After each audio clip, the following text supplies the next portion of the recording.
Cancer కాని breast diseases ఏమైనా ఉంటాయా డాక్టర్ గారు? చాలా ఉంటాయండి. In fact more common than breast cancer is benign breast disease. ఈ బినైన్ బ్రెస్ట్ డిసీజ్ అంటే రకరకాల సమస్యలు రావచ్చు. మొదటిది రొమ్ములో నొప్పి, బ్రెస్ట్ పెయిన్ ఒకటి. రెండవది యుక్త వయసులో చిన్న గడ్డలు, బ్రెస్ట్ మౌస్ అంటారు, ఫైబ్రో ఎడినోమా దీని పేరు. ఫైబ్రో ఎడినోమా అనేది చాలా కామన్. వయసు కొంచెం పెరిగే కొలది మెనోపాజ్ వచ్చే టైంకి, మెనోపాజ్ కంటే ముందు ఈ బ్రెస్ట్ సిస్ అంటే నీటి తిత్తులు అంటారు, అవి వచ్చే అవకాశాలు ఉంటాయి.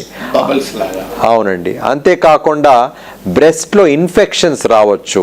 సో అది యాప్సెస్ కూడా ఫామ్ అవ్వచ్చు, చీముగడ్డలు ఫామ్ అవ్వచ్చు. So benign breast diseases are in fact much more common than breast cancer.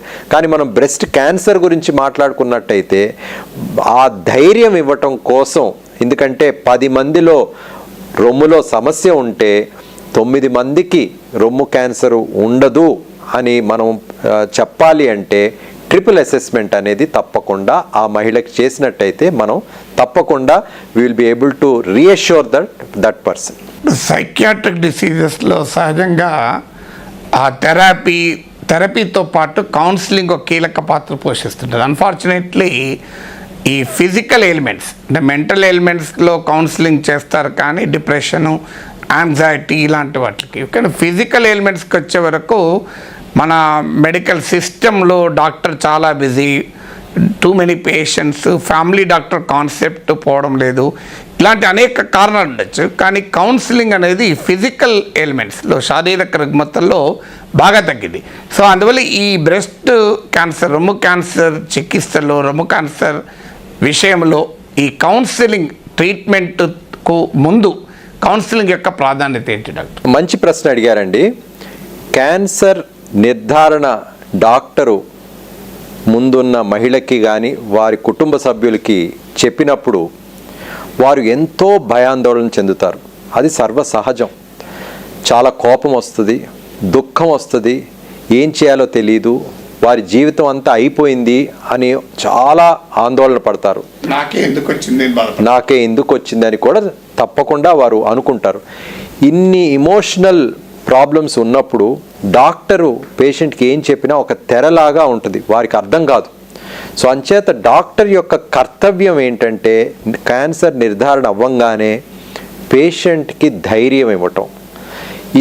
దీన్ని కౌన్సిలింగ్ అంటారు. ఈ కౌన్సిలింగ్కి మన దేశంలో ఎక్కువ ప్రాధాన్యత ఇవ్వరు, కానీ ఈ కౌన్సిలింగ్ అనేది చాలా చాలా ముఖ్యమైన ఫస్ట్ స్టెప్. ఏది చేసినా ట్రీట్మెంట్ చేసే ముందు, స్టేజింగ్ చేసే ముందు పేషెంట్తో మాట్లాడి తొందరపాటు లేకుండా ఎక్స్ప్లెయిన్ చేసి, పేషెంట్కి అర్థమయ్యే భాషలో ఎక్స్ప్లెయిన్ చేయటమే కాకుండా పేషెంట్కి ధైర్యం ఇవ్వాలి. ఎందుకంటే క్యాన్సర్ అనే నిర్ధారణ అయినప్పుడు క్యాన్సర్ కేవలం శరీరంకి మాత్రమే ఎఫెక్ట్ కాదు, మానసికంగా చాలా ప్రభావం ఉంటుంది.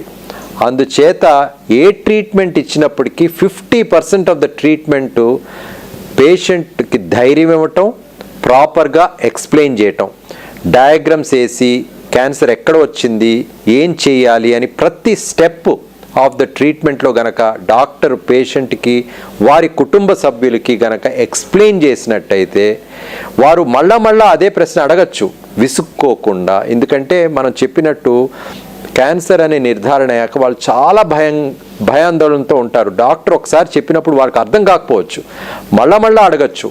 విసుక్కోకుండా వారికి కంఫర్ట్ అయ్యే విధానంలో కొంతమందికి తక్కువ సమయం పట్టచ్చు కౌన్సిలింగ్, కొంతమందికి ఎక్కువ సమయం పట్టచ్చు. ఎంత సమయం ఎవరికి ఇవ్వాలో అంత ఇచ్చి ధైర్యం ఇచ్చి అది ఫస్ట్ స్టెప్ అండి. ఈ కౌన్సిలింగ్ తర్వాతే స్టేజింగ్ చేస్తాము. స్టేజింగ్ అంటే ఈ క్యాన్సర్ ఎక్కడికైనా స్ప్రెడ్ అయిందా లేదా అనేది టెస్ట్ చేయటం జరుగుతుంది. దాని తర్వాత మళ్ళా పేషెంట్కి కౌన్సిల్ చేసి ఏం జరిగిందని చెప్పటం. ఈ నిర్ధారణ క్యాన్సర్ డయాగ్నోసిస్ మరియు స్టేజింగ్ అయిపోయాక ఒక మల్టీ డిసిప్లినరీ టీం, అంటే కేవలం సర్జనే కాదు, treating team, surgeon, pathologist, radiologist, medical oncologist, radiation oncologist, వీరందరూ డిస్కస్ చేసుకుని ప్రత్యేకంగా ఆ పేషెంట్కి ఎందుకంటే ఇప్పుడంతా పర్సనలైజ్ ట్రీట్మెంట్, ఆ పేషెంట్కి, ఈ వయసుతో ఉన్న పేషెంట్కి, ఈ సైజు రొమ్ము క్యాన్సర్, ఈ సైజు క్యాన్సర్కి, ఈ గ్రేడ్ క్యాన్సర్కి ఇది హార్మోన్ రిసెప్టార్ పాజిటివ్ ఉందా, ప్రొజెస్ట్రాన్ రిసెప్టార్ పాజిటివ్ ఉందా, HER2 రిసెప్టార్ పాజిటివ్ ఉందా లేదా ఇవన్నీ తెలుసుకుని ఈ స్టేజింగ్ టెస్ట్ బట్టి ఈ ట్రీట్మెంట్ ఇస్తే, ఏది ఇస్తే ఆ పేషెంట్కి కరెక్ట్గా ఉంటుంది అనేది నిర్ధారించి అప్పుడు మళ్ళా పేషెంట్ దగ్గరికి వచ్చి డాక్టరు వివరంగా ఎక్స్ప్లెయిన్ చేసి ఆప్షన్స్ ఇచ్చి దాని సైడ్ ఎఫెక్ట్స్ అనే గురించి చెప్పటం అనేది చాలా ఇంపార్టెంట్. అంటే ఏంటంటే క్లుప్తంగా చెప్పాలంటే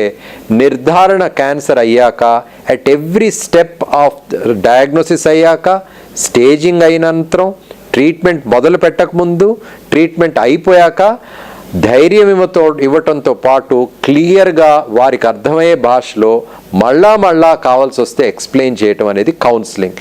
ఈ కౌన్సిలింగ్ అనేది నేను చాలా ఇంపార్టెన్స్ ఇస్తాను, ఇంపార్టెన్స్ ఇవ్వాల్సింది, ఇది డాక్టర్ యొక్క కర్తవ్యం.